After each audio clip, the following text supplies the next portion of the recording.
Tiri, tiri, ti, ti. Hola, bienvenidos a la Biblia en 5 años. Yo soy Armando. Estamos leyendo la Biblia en manera cronológica y nos vamos a estar un buen rato. Este proyecto de podcast para personas que nunca han leído la Biblia, no saben lo que la Biblia dice o no están familiarizadas con la Biblia. Está bien, aquí no te vamos a juzgar o criticar, que este proyecto de podcast es para ti. Hoy vamos a leer de 2 de Samuel, capítulo 21, del verso 1 al 14. Y se llama La venganza de los Gabaonitas. 2 de Samuel, capítulo 21, del verso 1 al 14. Ok, vamos a cambiar la música para hacer la lectura de hoy. Y dice así, día 565, venganza de los Gabaonitas. 2 de Samuel, capítulo 21, del verso 1 al 14. Hubo hambre en los días de David por 3 años consecutivos. Y David consultó a Jehová, y Jehová le dijo, es por causa de Saúl y por aquella casa de sangre, por cuanto mató a los Gabaonitas. Entonces el rey llamó a los Gabaonitas y les habló. Los Gabaonitas no eran de los hijos de Israel, sino del resto de los amorreos, a los cuales los hijos de Israel habían hecho juramento. Pero Saúl había procurado matarlos en su celo por los hijos de Israel y de Judá. Dijo pues David a los Gabaonitas, ¿qué haré por vosotros o qué satisfacción os daré para que bendigáis la heredad de Jehová? Y los Gabaonitas le respondieron, no tenemos nosotros querella sobre plata ni sobre oro con Saúl y con su casa, ni queremos que muera hombre de Israel. Y él les dijo, lo que vosotros dijereis haré. Ellos respondieron al rey, de aquel hombre que nos destruyó y que maquinó contra nosotros para exterminarnos sin dejar nada de nosotros en todo el territorio de Israel, dénsenos 7 varones de sus hijos para que los ahorquemos delante de Jehová en Gabá de Saúl. Él es el escogido de Jehová. Y el rey dijo, yo los daré. Y perdonó el rey a Mefiboset, hijo de Jonatán, hijo de Saúl, por el juramento de Jehová que hubo entre ellos, entre David y Jonatán, hijo de Saúl.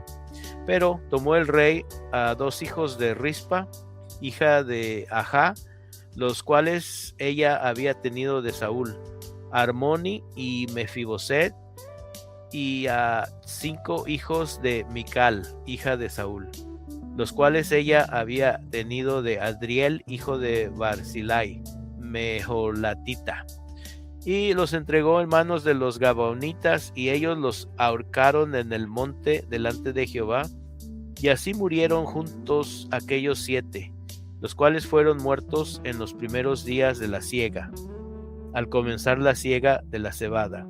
Entonces Rispa, hija de Ajá, tomó una tela de cilicio y la tendió para sí sobre el peñasco, desde el principio de la siega hasta que llovió sobre ellos agua del cielo, y no dejó que ninguna ave del cielo se posase sobre ellos de día, ni fieras del campo de noche.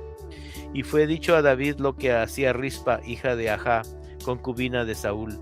Entonces David fue y tomó los huesos de Saúl y los huesos de Jonatán su hijo, de los hombres de Jabes de Galad, que los habían hurtado de la plaza de Bet-San, donde los habían colgado los filisteos, cuando los filisteos mataron a Saúl en Gilboa. E hizo llevar de allí los huesos de Saúl y los huesos de Jonatán su hijo, y recogieron también los huesos de los ahorcados. Y sepultaron los huesos de Saúl y los de su hijo Jonatán en tierra de Benjamín, en Sela, en el sepulcro de Cis, su padre, e hicieron todo lo que el rey había mandado, y Dios fue propicio a la tierra después de esto. Órale, hemos llegado al final de nuestra lectura de hoy, y pues está tremendo, ¿no? Esta es la Biblia en 5 años, la estamos leyendo de manera cronológica y ahí vamos avanzando poco a poquito. El proyecto de podcast no es para cristianos, pero si eres cristiano, quédate, acompáñanos, apóyanos con tu like o con tu suscripción o con tu comentario. checa la descripción abajo o arriba, ahí tenemos 3 links, uno para Spotify, para Facebook y uno para YouTube. Si eres cristiano, vete a cualquiera de esos, danos por lo menos un like. Y no te tienes que suscribir si no quieres, está bueno, no hay fijón. Y para los que no han leído la Biblia, no tienes que hacer nada absolutamente, todo está bien, a menos que tú quieras, pero no hay obligación alguna. ¿Qué más? Pues ya llegamos al final de la lectura. Y pues como siempre les recuerdo que ¿sabes a dónde vas a ir cuando te mueras? ¿Tienes idea? ¿Tienes miedo de pensar de que te vas a morir un día? A lo mejor ya eres de edad más avanzada o eres joven también y no sabes, pero dices, pues me da miedo morirme, ¿no? No tengas miedo, porque si estás con la información adecuada, no hay que tener miedo. Pero si no tienes ni siquiera información de qué se trata, entonces sí, pues hay que tener un poco de miedo, yo digo. Para irse al infierno no hay que hacer nada, no, de veras, así nomás, se va uno al infierno sin hacer nada, de verdad. Pero si quieres irte al cielo, si quieres vivir a donde Jesús vive, que es su casa, el cielo, y también la casa de Dios el Padre y el Espíritu Santo, pues Dios hizo un plan. Cuando el Adán y Eva fallaron al desobedecer a Dios en el jardín del Edén y que los echaron para afuera del jardín del Edén, ahí hubo una separación de la raza humana con Dios. Pero Jesucristo vino a traernos otra vez, a acercarnos a Dios. Por eso nació Jesús, porque Él vino con ese plan para reconciliarnos con Dios, para que tuviéramos otra vez amistad con Dios. ¿Y cómo es que se logra esa amistad con Dios? Jesús vino a morir por toda la raza humana, se dio su vida en sacrificio en esa cruz del Calvario, voluntariamente dio su vida. O sea, sí lo juzgaron, lo arrestaron, todo eso, pero a lo que se refiere la Biblia cuando dice que voluntariamente dio su vida, es que nadie lo podía matar. Él es lo que él dijo: yo ofrezco mi vida voluntariamente, yo voy a morir voluntariamente. Es más, lo que le hicieron, él podía, si quisiera, porque pues era Dios mismo, estarse vivo, pero voluntariamente murió. O sea, cuando entregó el Espíritu, que dice la Biblia, es cuando dijo, consumado es, y entonces murió. Pero eso lo hizo voluntariamente. Y los que estaban crucificados al lado de él, les tuvieron que venir a quebrar las piernas para que murieran rápido. Y no, Jesús voluntariamente entregó el Espíritu tempranito. Así es. Entonces, tiene uno que reconocer que es uno pecador.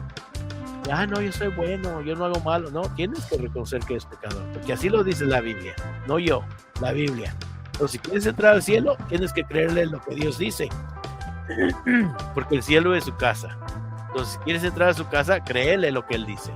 Él dice que somos pecadores, y que hay que arrepentirse, pues hay que arrepentirse, confesar nuestro pecado a Jesús, y Él nos perdona, si vienes honestamente, sinceramente, creyendo en verdad, y hazlo, y entonces confiesa tu pecado a Él, Él te perdona.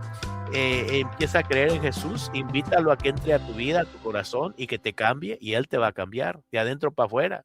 No trates de cambiarte tú, Él te cambia. Entonces cree en Él y empieza a tener una relación cercana con Jesús.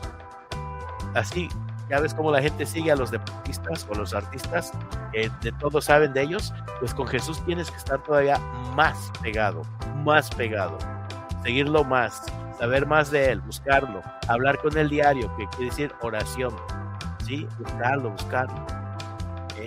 Y claro, saber lo que la Biblia dice, que hay que hacer para seguirlo, para buscarlo. Básicamente es amar a Dios con todo tu corazón, con toda tu mente, con todo tu entendimiento, con todas tus fuerzas, y a tus semejantes, a tu prójimo como a ti mismo, a todos los demás seres humanos, pues, sean buenos, sean malos, sean como sean, los tienes que amar. La gente que te hace mal y daño, o te maltrata, o etcétera, los tienes que perdonar y amarlos. Es difícil con las fuerzas de uno mismo, pero si Dios te ayuda y te pone esa fuerza, Él te da ese amor para que ames a la gente. Y pues sí te afecta, pero tú nomás no tomas las venganzas en tus manos para nada. Tú nomás, Dios hará lo que va a hacer y adelante. Entonces, y esa relación con Jesús y siguiendo a Jesús y compartiendo esta vida que te ha cambiado Jesús, el día que te mueras y te agarra con esa relación junta con Jesús, te vas con Él. Así es como se va uno con Dios.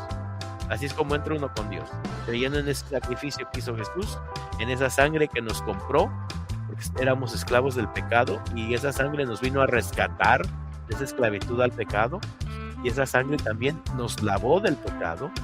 Entonces Él pagó, nos rescató, nos lavó con esa sangre, y también como Él volvió a la vida después de estar muerto 3 días, también nosotros al creer en Él vamos a resucitar cuando Él regrese otra vez a llevarse a todos aquellos que creen en Él, sea que estés muerto o sea que estés vivo. Cuando Él, no sabemos cuándo va a venir otra vez, pero el día que venga, sea que estemos muertos o vivos, te vas con Él. Cuando te mueres aquí en la tierra, esta carne es la que se queda, ahí se lo comen los gusanos, se vuelve a hacer polvo, tierra otra vez. Pero tu alma y tu espíritu van allá con el Señor, esperando a ese día de que vas a resucitar de donde quedó tu cuerpo, con un cuerpo glorificado, dice la Biblia, un cuerpo como el de Cristo cuando Él resucitó, glorificado, un cuerpo celestial. Así pues, entonces esa es la información. No estoy hablando de iglesia ni de religión, para nada, estoy hablando de lo que está escrito en la Biblia. Espero que te ayude, no lo eches en saco roto, y así, sabiendo esto y haciendo esto, no tienes miedo, ¿ok? Nos vemos mañana, hasta luego, adiós.